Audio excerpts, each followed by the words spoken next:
ಅವರು ಸರ್ಕಾರ ನಿರ್ಧಾರ ಮಾಡಿದೆ. ಬಿಜೆಪಿ ಮತ್ತೆ ಹಿಂದುತ್ವವಾದಿಗಳೆಲ್ಲರೂ ಕೂಡ ಕನ್ನಡಾಂಬೆನ ವಿರೋಧ ಮಾಡಿದಂತವ್ರು ಇವ್ರಿಗೆ ಯಾಕೆ ಬೇರೆ ಯಾರು ಸಿಗ್ಲಿಲ್ವಾ ಅನ್ನುವಂತ ಅಭಿಯಾನವನ್ನ ಪೋಸ್ಟ್ ಗಳನ್ನ ಶುರು ಮಾಡಿದ್ದಾರೆ. ಯಾರು? ಬಿಜೆಪಿ ಅವರು, ಪ್ರತಾಪ್ ಸಿಂಹ, ಯತ್ನಾಳು, ಹೀಗೆ ಅನೇಕರು ಬಿಜೆಪಿ ಸಂಸದರು, ಮಾಜಿ ಸಂಸದರು. ಅವ್ರ ಮಾತಿಗೆ ಏನ್ ಮಾಡ್ಬೇಕೀಗ? ತಲೆ ಕೆಡಿಸ್ಕೋಬೇಕ? ಅವ್ರ ಮಾತಿಗೆ ಏನ್ ಹೇಳ್ಬೇಕಪ್ಪ? ನೀವೆಲ್ಲ ಪ್ರಜಾಪ್ರಭುತ್ವದ ಆಧಾರ ಸ್ತಂಭದಲ್ಲಿ ಪ್ರಮುಖವಾಗಿರೋರು. ಪ್ರಿಯಾಂಬಲ್ನೆಲ್ಲ ಓದ್ತೀರಿ. ಪ್ರಿಯಾಂಬಲಲ್ಲಿ ಏನು ಹೇಳಿದೆ?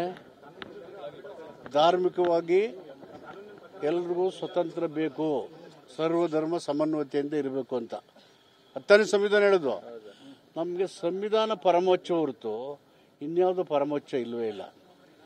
ಇದು ಸಾಂಸ್ಕೃತಿಕ ಜೀವನದ ಅಭಿವ್ಯಕ್ತಗೊಳಿಸುವಂಥ ಒಂದು ನಾಡ ಹಬ್ಬ. ಸಾಂಸ್ಕೃತಿಕ ಅಭಿವ್ಯಕ್ತಿ ಮಾಡುವಾಗ ಇಡೀ ದೇಶದ 140 ಕೋಟಿ ಜನರು ಭಾಗಿ. ಇದು ಧರ್ಮದ ಆಚರಣೆ ಅಲ್ಲ.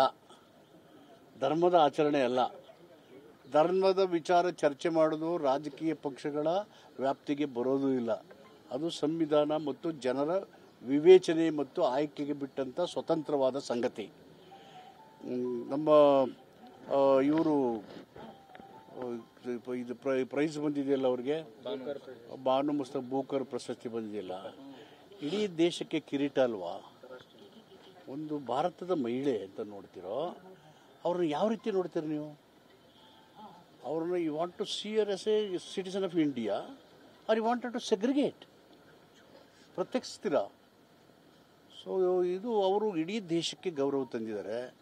ಕನ್ನಡ ನಾಡಿಗೆ, ಕನ್ನಡ ಭಾಷೆಗೆ ಹಿರಿಮೆ, ಘನತೆ, ಗೌರವವನ್ನು ತಂದುಕೊಟ್ಟಿದ್ದಾರೆ. ಅಷ್ಟಕ್ಕೂ ಇದು ದಸರಾ ನಾಡ ಹಬ್ಬ. ನಾಡ ಹಬ್ಬದಲ್ಲಿ ಸರ್ವರೂ ಸಹ ಭಾಗಿಯಾಗಬೇಕು. ಇದರಲ್ಲಿ ಧರ್ಮದ ಪ್ರಶ್ನೆ, ದೇವರ ಪ್ರಶ್ನೆಯಲ್ಲಿ ಬರುತ್ತೆ.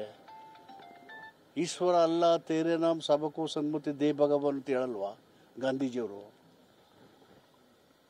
ಹೇಳಲ್ವ ಅದನ್ನ? So what is wrong? ಈಗ ಸೌತ್ ಕನ್ನಡ ನೋಡಿ, ದೇಶದ ಕೆಳಗಡೆ ದೇವಸ್ಥಾನ ಇರ್ತದೆ, ಮೇಲೆ ಮಸೀದಿ ಇರ್ತದೆ. ಕೆಲವು ಕಡೆ ಕೆಳಗಡೆ ಮಸೀದಿ ಇರ್ತದೆ, ದೇವಸ್ಥಾನ ಇರ್ತದೆ. ಯುಗಾದಿ ಮಾಡಿದ್ರೆ ಹೋಳಿಗೆ ಊಟ ಮಾಡೋಕೆ ನಮ್ಮ ಮನೆ ಬರ್ತಾರೆ. ಬಕ್ರೀದ್ ಮಾಡಿದಾಗ ಅವ್ರ ಮನೆಗೆ ಬಿರಿಯಾನಿ ತಿನ್ನಕ್ಕೆ ನಾವು ಹೋಗ್ತೀವಿ. ಇದರಲ್ಲಿ ಏನಿದೆ? What is there?